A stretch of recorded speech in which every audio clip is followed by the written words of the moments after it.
Hi everyone, and welcome back to another episode of Adams for the Love of Movie Picks.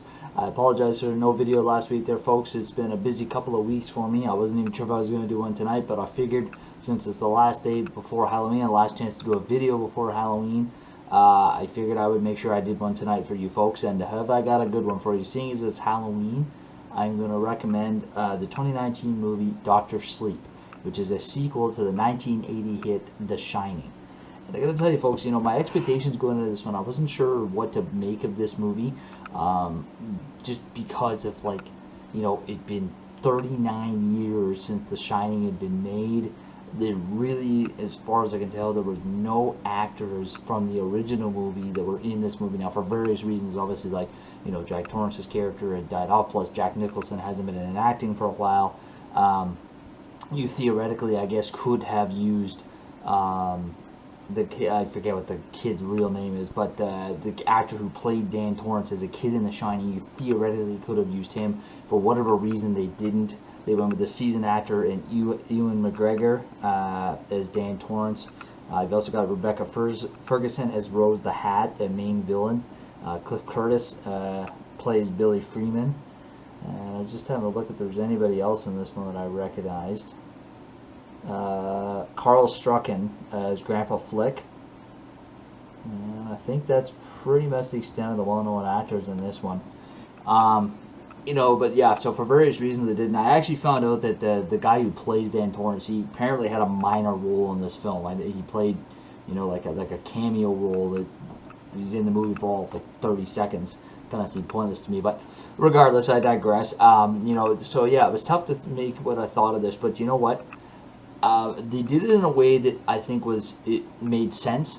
It was tasteful, and it was surprisingly good. It was a lot better than I was expecting it to be. So it plays a little bit off the original, obviously. Used in some of the same actors' names. The other actor I forgot to mention that isn't in this, Shelley Duvall. I think the reason they didn't is just because she hadn't been in acting for a while either.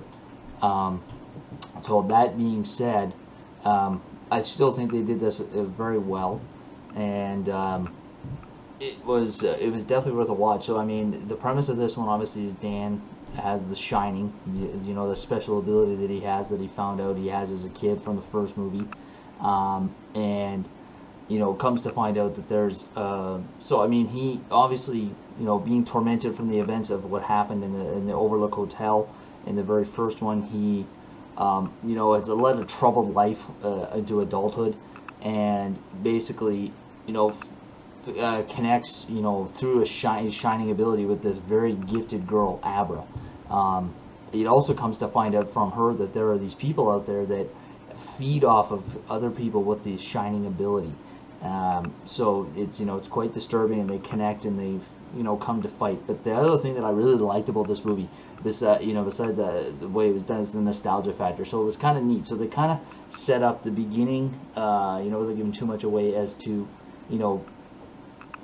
that it was directly after the events of the Overlook Hotel. Danny on the run, or not really on the run with his mother, but trying to reestablish their life after the events of the Overlook Hotel, and how he's come to grips with his ability and stuff like that. And then his life in the middle, with overcoming alcoholism, like his father had, and coming to grips with his ability, and just trying to establish a normal life. And then of course meeting Abra, and then fighting the bad guys. I forget what they call the cult that they're in, that the group that feeds off the people with the ability of the Shining.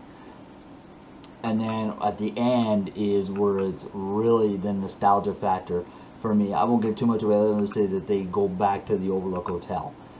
So it's really cool and really well done. And I highly recommend Doctor Sleep if you haven't seen it, especially if you're a fan of The Shining. So there you are, folks. Shorter video this week, just kind of a filler content.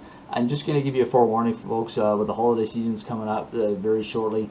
The movies, I'm going to try and do one every week, but it may be on and off as we get through, at least until the new year. So just letting you know that, folks. You take care of yourselves. Have a great week, and we'll see you in the next one.